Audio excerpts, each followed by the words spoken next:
আজকে আমরা বাসার জন্য কিছু জিনিস কিনতে গিয়েছিলাম, আর কোথায় গিয়েছিলাম, কি কি কিনলাম সেসব শেয়ার করব আপনাদের সাথে।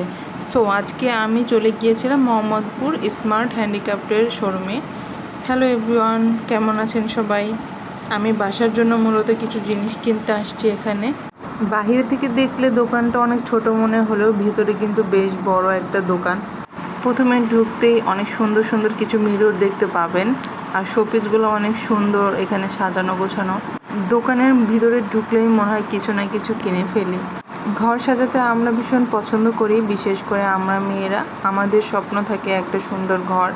সো ঘরের ডেকোরেশনে অনেক আপডেট হয়ে যাবে, কারণ এখানে অনেক ইউনিক ইউনিক জিনিস আছে, এখানে না আসলে বুঝতামই না।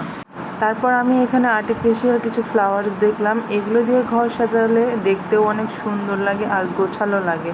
প্রাইস কিন্তু খুবই রিজনেবল। অনেক শোপিস ছিল বিভিন্ন টাইপসের। আমার কিছু শোপিস পছন্দ হয়েছে, আর এই দোকানে কিন্তু অলওয়েজ ভিড় লেগেই থাকে, কারণ সব কিছু এত সুন্দর। গিফটের জন্য শোপিসগুলো খুবই ভালো, যে কাউকে দিলে এগুলো খুবই পছন্দ করবে। বিভিন্ন টাইপসের বেতের সোফা, বেতের বেশ কিছু জিনিস ছিল এখানে, আর ঘর সাজালে বেশ ভালোই লাগবে দেখতে। এই সাইডের মিররগুলো খুবই ইউনিক ছিল, আর ঘর সাজালে ঘরের লুকটাই চেঞ্জ করে দিবে।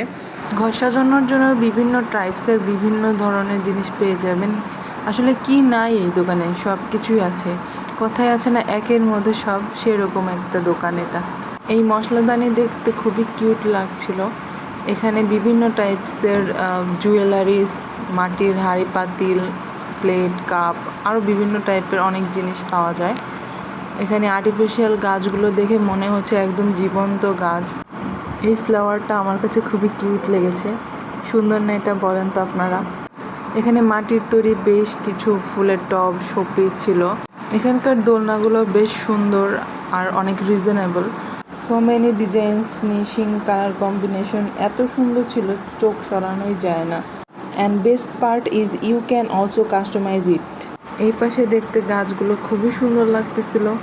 তো যাই হোক, আমি কি কি কিনলাম সেগুলো আপনাদেরকে দেখাবো নেক্সট কোনো ভিডিওতে। আর আপনারা যদি আমার এই টাইপের ভিডিও আরও দেখতে চান, তাহলে অবশ্যই কমেন্টে আমাকে জানাবেন। সবাই ভালো থাকবেন। আল্লাহ হাফেজ।